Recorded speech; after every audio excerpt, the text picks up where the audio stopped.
विवाह क्लासेज में आपका बहुत बहुत स्वागत है। आज क्लास 12वीं की हिंदी पाठ्यक्रम के लिए पूरक पाठ्य पुस्तक बितान है। उसमें मनोहर श्याम जोशी की कहानी है सिल्वर बीडिंग, उसके बारे में जानेंगे। तो सिल्वर बीडिंग में दो पीढ़ियों के अंतराल की कहानी है। दो पीढ़ियों के वैचारिक टकराहट, व्यवहारिक टकराहट और उन टकराहटों से उत्पन्न पुरानी पीढ़ी के प्रतीक जो यशोधर बाबू हैं, उनके विभिन्न मनोस्थितियों का वर्णन है। तो पहले सिल्वर बीडिंग कहानी का सारांश आपको बता देते हैं। चूँकि यह कहानी बहुत लंबी है, इसका सारांश आपको थोड़े में बताने की कोशिश करेंगे। फिर उसके बाद से इस कहानी के भाव को भी जानेंगे। तो सिल्वर बीडिंग कहानी एक दफ्तर से शुरू होती है। तो दफ्तर में बैठे यशोधर बाबू दीवार घड़ी की तरफ अपनी निगाह दौड़ाते हैं। तो उस समय ऑफिस के दीवार घड़ी में 5:25 हो रहे होते हैं, जबकि उनकी घड़ी में 5:30 बज रहे होते हैं। चूँकि अपनी घड़ी वो सुबह शाम रोज़ रेडियो से मिलाते हैं, इसीलिए अपनी घड़ी को वो सही ठहराते हैं। तो उन्होंने लास्ट फाइल भी लाल फीते से बात कर ट्रे में डालकर किनारे कर दिया और अन्य जूनियर कर्मचारियों की तरफ देखकर बोले कि आप लोगों की तरह यह घड़ी भी सुस्त होगी। इस तरह से मजाक करके चलने की परंपरा कृष्णदा पांडे से की थी। तो इसी तरीके से वो भी हल्का फुल्का मजाक करके चलने के हुए। तब तक एक नए कर्मचारी जो आए थे, चड्ढा, उसने थोड़ा घृष्टता की और उनका हाथ पकड़ लिया। तो कहा कि देखिए आपके चुनेदानी का क्या हाल चाल है। तो ये तो खराब लगा यशोधर बाबू को, लेकिन इस घृष्टता का उन्होंने कोई जवाब नहीं दिया और ये कहे कि पुरानी घड़ी है, ये मेरी शादी में मिला है। पूछने पर आपकी शादी कब हुई, तो पता चलता है आज ही के दिन शादी 6 फरवरी 1947 को हुई थी। तो आज शादी के 25 साल पूरे हो गए थे। दफ्तर के कर्मचारियों ने पार्टी के लिए उनसे पैसा मांगा और पैसा दे दिए, लेकिन खुद पार्टी करने के लिए रुके नहीं, क्योंकि कृष्णदा की परंपरा में ऐसा नहीं था कि बेकार में गपशप में अपना समय बर्बाद करें। कहते ये तो अंग्रेज़ों के चोचले हैं, आप लोग एंजॉय करिए, मैं चल रहा हूँ घर। तो गोल मार्केट से दफ्तर आते थे। पहले साइकिल से आते थे, लेकिन उनके बेटे बड़े हो चुके हैं, तो साइकिल से अपने पिता को ऑफिस जाना उनको अच्छा नहीं लगता। उनके अनुसार ये तो चपरासियों की सवारी है। तो इसी वजह से यशोधर बाबू अब पैदल ही आते हैं। उनके 3 बेटे और 1 बेटियां थीं। पहला बेटा किसी प्राइवेट कंपनी में नौकरी पा गया था 1,500 महीना पर। ये भी यशोधर बाबू को कुछ जस्ती नहीं थी, क्योंकि वो रिटायर होने के करीब पहुंच के जहां 1,500 महीना पा रहे हैं और यह कंपनी शुरुआत में ही 1,500 महीना दे रही है, ज़रूर इस कंपनी में कोई पेच होगा। उनका दूसरा बेटा स्कॉलरशिप लेके अमेरिका पढ़ने चला गया है और तीसरा बेटा वो पिछली दफ़ा IAS के परीक्षा में जबकि नंबर कम पाया था, फिर भी उसको छोटी मोटी सर्विस मिल रही थी, लेकिन इसे वो इनकार करके अगली तैयारी में जुट गया। तो ये भी उनको अच्छा नहीं लगा कि भाई नौकरी है, मिल गई तो ले लेना चाहिए। एक बेटी थी, वो बेटी भी कई बार अस्वीकार कर चुकी थी, विवाह के लिए तैयार नहीं थी और वो भी अमेरिका जाने की धमकी दे रही थी। पत्नी भी बेटों का ही पक्ष लेती थी। यशोधर बाबू घर की जा रहे थे, तब तक तो उनकी निगाह कृष्णदा के मकान पर पड़ी, जिसको कि अब गिराकर 6 मंजिला इमारत बन रहा था। वो सोचे कि कभी यहाँ कृष्णदा का 3 कमरों वाला मकान था और वो जब इस शहर में आए तो कृष्णदा ने ही अपने यहाँ शरण दी थी उनको। उनकी उम्र काफ़ी छोटी थी, मैट्रिक पास करके आए थे, नौकरी की उम्र भी नहीं हुई थी। तो कृष्णदा ने उनको अपने यहाँ रसोइया के रूप में रखा था। 50 रुपया भी दिया कपड़ा बनवाने के लिए और घर भेजने के लिए। इसी तरह से कई सारे लोग जो इस शहर में नए आते, जब तक उनका ठिकाना नहीं मिला होता तब तक वो कृष्णदा के यहाँ रहते। मेस जैसी थी, चूँकि घर परिवार बसाए नहीं थे, ब्याह नहीं किए थे, तो उनका क्वार्टर ही मेस जैसे था। बनाओ, खाओ और रहो। तो इस तरह से उस मकान से उनको काफ़ी लगाव था, क्योंकि कृष्णदा के मकान में काफ़ी दिनों तक रहे और कृष्णदा के साथ रहने का उनके आदर्श, उनकी परंपरा, उनके आचार व्यवहार भी यशोधर बाबू के ऊपर काफ़ी हद तक पड़ा। वे ऑफिस से 5:30 बजे छूटते तो हैं, लेकिन घर 8 बजे पहुंचते हैं, क्योंकि इधर कुछ वर्षों से उनके घर में बात बात पे बच्चों से, कभी पत्नी से कहा सुनी हो जाती है, क्योंकि बच्चे नए पीढ़ी के हैं। वे जाते समय, ऑफिस से घर जाते समय, घर नहीं जाते, पहले बिड़ला मंदिर जाते हैं, वहाँ प्रवचन सुनते हैं, कुछ पूजा में ध्यान लगाते हैं, जो कि ये बात भी पत्नी और बच्चों को अच्छी नहीं लगती कि आप इतने बूढ़े थोड़े ही हैं बब्बा, जो कि जाके अभी रोज़ रोज़ जाके पूजा करते हैं। वहाँ से वो आते हैं तो साग सब्जी लेते हैं, किसी से मिलना जुलना होता है तो इसी समय वो मिलते हैं। इसके बाद से वो घर जाते हैं। उनका बड़ा बेटा, जो कि अब कमाऊ बेटा बन गया है, सोचते हैं देखो बड़ा बेटा भी घर पे पैसा अपने हिसाब से खर्च कर रहा है, जैसे लगता है पूरा घर को अपना ही बना लिया है। कभी पर्दे लग रहे हैं तो कभी दरी बिछ रही है, कभी सोफ़ा आ रहा है, कभी फ्रिज आ रहा है, कभी बेड आ रहा है। तो ये सब बहुत ज़रूरी नहीं होते हुए भी यशोधर बाबू सम हाउ इम्प्रॉपर ही लगता है। जैसे कि जब गैस चूल्हा आया तो कहे कि अरे चूल्हे में के ही से की रोटी अच्छी लगती है, और आज भी उनके गैस चूल्हा का सेका रोटी उनको बहुत अच्छा नहीं लगता है। लेकिन हाँ, गैस चूल्हा आ जाने से उनको लगता है कि चलो घर का स्तर कुछ ऊंचा उठा, लोग बाग में उनका सम्मान बढ़ा। इसी तरह से फ्रीज आया तो उसको भी वो समहाउ इम्प्रॉपर ही समझते कि बासी खाना इसमें रख के खाया जाता है। लेकिन जब कोई उनके घर आता और फ्रीज का पानी पी के अपने को समझता कि हाँ फ्रीज का पानी पिए, तो उनको भी अच्छा लगता, चलो घर की स्टैंडर्डता बढ़ी। तो लड़का टीवी लाया, तो टीवी ला के ये नहीं कह रहा है कि पिताजी देखिए मैं आपके लिए टीवी अवेलेबल की, ये कह रहा है टीवी हमारी है, इसको छूना मत। ये सब बात खटकती है। बेटा वेतन पा रहा है तो ठीक है, वेतन हाथ में नहीं मिलता कि वो पिता के हाथ में रखे, बात तो समझ में आती है, लेकिन कम से कम पिता के नाम से ज्वाइंट खाता तो खुलवा लेता। तो इस तरह की बात तो सोचते हैं कि इस तरह से ऐसा लगता कि हाँ बुजुर्गों को भी महत्व दे रहा है, हम लोग को भी महत्व दे रहा है।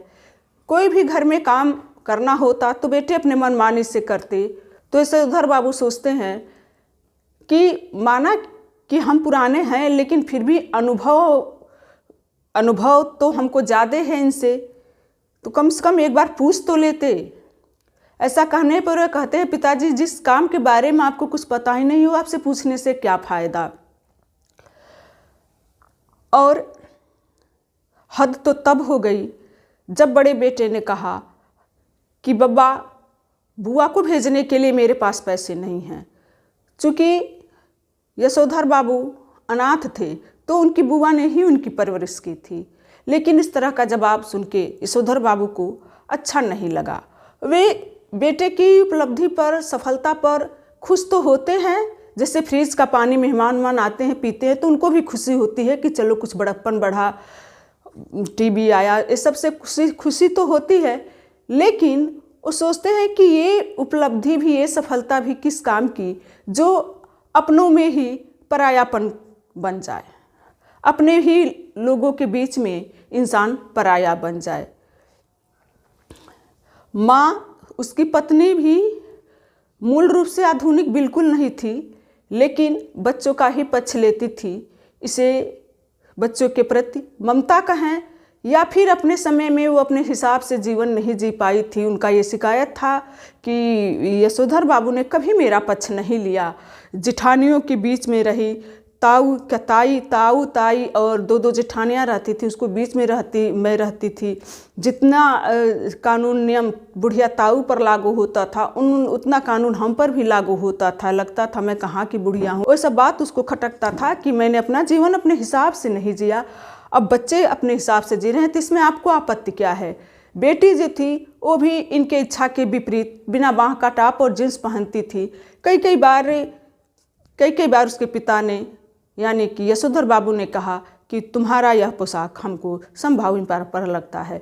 तो वो बोलती है, तो माँ उसकी बोल देती है कि अब घूंघट निकाल के थोड़े ही रहेगी, आजकल के लोग जैसे रह रहे वैसे इसको रहने दीजिए। यशोधर बाबू भी चुप हो जाते हैं। इसी सब वजह से वो घर देर पहुँचते हैं।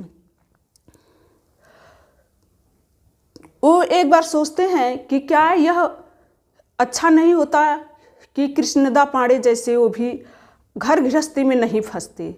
लेकिन फिर उनके दिमाग में ये भी आता है कि कृष्णदा बाबू का बुढ़ापा अच्छा से नहीं बीता। वो क्वार्टर में रहते थे, जब रिटायर हुए तो 6 महीने के बाद से जब क्वार्टर खाली करवाया गया तब स्थिति बहुत बिगड़ गई। उनके उपकृत कितने सारे लोग थे, लेकिन किसी ने उनको अपने यहाँ रहने की पेशकश नहीं की। खुद यशोधर बाबू भी नहीं किए, क्योंकि खुद उनके 2 कमरों वाले क्वार्टर में 3 परिवार रहता था, तो यशोधर बाबू ने भी पेशकश नहीं की। वो 6 महीना क्वार्टर लेके रहे, उसके बाद से गांव चले गए पुश्तैनी मकान में। वहाँ पर 1 साल बाद उनकी मृत्यु हो गई। यह सूचना यशोधर बाबू को उनके एक बिरादर ने दिया। पूछने पर क्या हुआ, वो रिश्तेदार बोले कि जो भी हुआ हो। तो यशोधर बाबू ये सोचते हैं कि क्या किसी की मौत इस तरह से भी हो सकती है कि जो भी हुआ हो। उनको काफ़ी अटपटा लगा। यही सब सोचते हुए अपने मकान के पास पहुँचे, लेकिन वहाँ उनके पैर अचानक ठिठक गए। उनको लगा कि कहीं मैं दूसरे के घर तो नहीं आ गया, लेकिन देखिए लिखा था YD पंत। उनके घर के सामने सजावट हुई थी, झालर लगी थी, बत्तियां सजी थी और दरवाजे पर 3-4 मोटरसाइकिलें थी, कार था। एक कार में देखे कि उनके बेटे किसी को विदा कर रहे हैं, हाथ मिला रहे हैं। वो कार में बैठा पुरुष बोल रहा है कि ये गिफ्ट है, आपके पिता जब आएंगे तो उनको दे दीजिएगा। देखा उनकी पत्नी और बेटी भी किसी मेहमान को विदा कर रही हैं। वो बरामदे में खड़ी हैं। उसकी पत्नी होठों पे लाली लगाई है, बालों में खिजाब लगाई, जो कि इनको ये सब समहाउ इम्प्रॉपर लगता।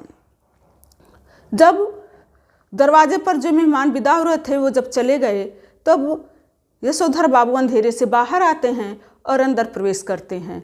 अंदर घुसते ही बड़े बेटे ने कहा, पापा आपने तो हद कर दिया, आज आपकी सिल्वर वेडिंग है, फिर भी आप 8 बजे रात को आ रहे हैं। हम लोगों ने सोचा कि आज घर पे पार्टी कर लेते हैं। सारे कुछ मेहमान चले गए और कुछ मेहमान आपका इंतज़ार कर रहे हैं। यशोधर बाबू अंदर गए तो देखे कुछ मेहमान बैठे हैं, तो उन्होंने हाथ मिलाया। हाथ मिला के ये भी जताया कि हाँ, पश्चात सभ्यता से हम भी परिचित हैं, हमको भी कुछ निभाने आता है। इसके बाद से उनको केक काटने के लिए कहा गया। उनकी बहुत इच्छा नहीं थी, लेकिन फिर भी जोर ज़बरदस्ती करने पर उन्होंने केक काटा। उसके बाद से बच्चों ने केक खिलाने को कहा। पत्नी तो केक खा ली, लेकिन यशोधर बाबू कहे नहीं, इसमें अंडा मिला है। फिर वह नहीं, केक नहीं तो लड्डू ही खिला दीजिए। फिर यशोधर बाबू बहाना मार गए कि नहीं, हमें संध्या करनी है। इसके बाद से वो संध्या करने चले गए। संध्या वो काफ़ी देर तक की आज, क्योंकि वो सोचते थे कि तब तक मेहमान चले जाएंगे, देर करेंगे तब तक मेहमान चले जाएंगे, तब वो कोठरी से बाहर निकलेंगे। इधर उनके बच्चे, उनकी पत्नी आके बार बार झांक जाते थे, अरे कितनी देर तक संध्या करेंगे। संध्या करने बैठे तो वहाँ कृष्णदा उनके सामने उपस्थित हो गए। उनसे वो कहने लगे कि क्या आपकी मृत्यु जो कुछ भी हुआ होगा से हुई? क्या किसी की मृत्यु ऐसे भी होती है? देखा कि कृष्णदा मुस्कुरा रहे हैं। वो कह रहे हैं कि इंसान शुरू में और अंत में अकेला ही रहता है। यह भूषण जो आज उछल रहा है यह भी एक दिन अकेला हो जाएगा। वो कृष्णदा से कुछ और भी पूछना चाहते, तब तक पत्नी आके उनको बोलती है कि जल्दी चलिए, मेहमान जा रहे हैं, आपका इंतज़ार कर रहे हैं।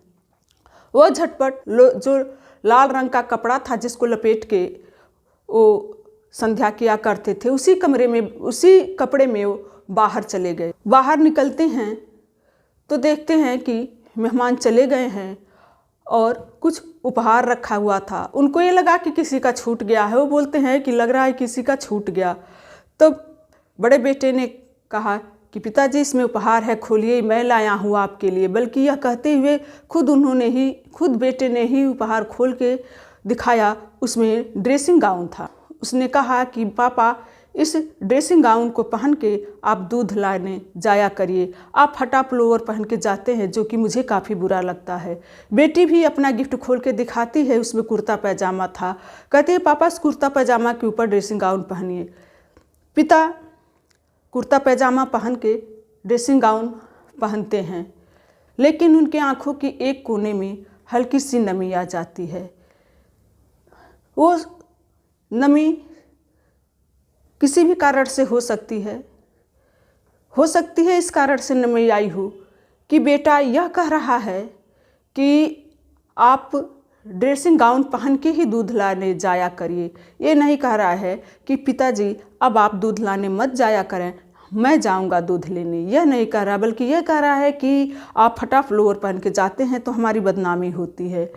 या फिर इस वजह से भी उनकी आँख नम हो गए होंगे, क्योंकि ड्रेसिंग गाउन पहन के उनके अंदर वो कृष्णदा आ गए होंगे, जिसकी की मृत्यु जो कुछ भी हुआ होगा से हुई होगी। तो कहानी यहीं पे ख़त्म हो जाती है। तो इस प्रकार हम देखते हैं कि सिल्वर वेडिंग कहानी 2 पीढ़ियों के अंतराल की कहानी है। नई पीढ़ी जहाँ एक तरफ तमाम उपलब्धियाँ सहेजे हुए है, तो दूसरी तरफ मनुष्यता से मनुष्यता की पहचान कराने वाले मूल्य भी घिसते जा रहे हैं।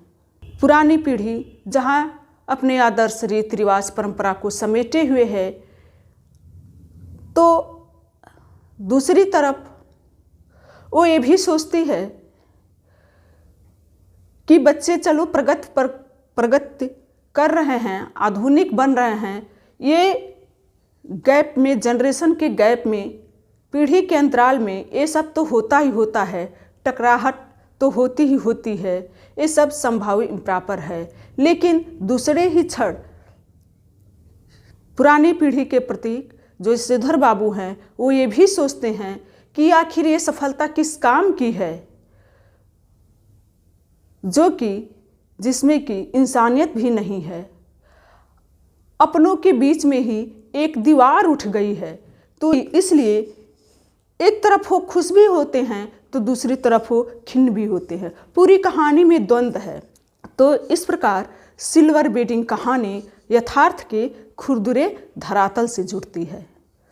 तो ये रहा सिल्वर वेडिंग। इसके सारांश भी हमने आपको बता दिए और इसमें क्या भाव है ये भी बता दिए। कहानी थोड़ी लंबी है, लेकिन आप इसको कई बार, अगर इस वीडियो को कई बार देखेंगे तो अच्छी तरह से समझ आ जाएगी। और इसके बाद से परीक्षा में चाहे जैसा भी प्रश्न पूछा जाए, ऐसा नहीं होगा कि उसका उत्तर आप न दे सके। फिलहाल हम अगले वीडियो में प्रश्न उत्तर के साथ उपस्थित होंगे। धन्यवाद।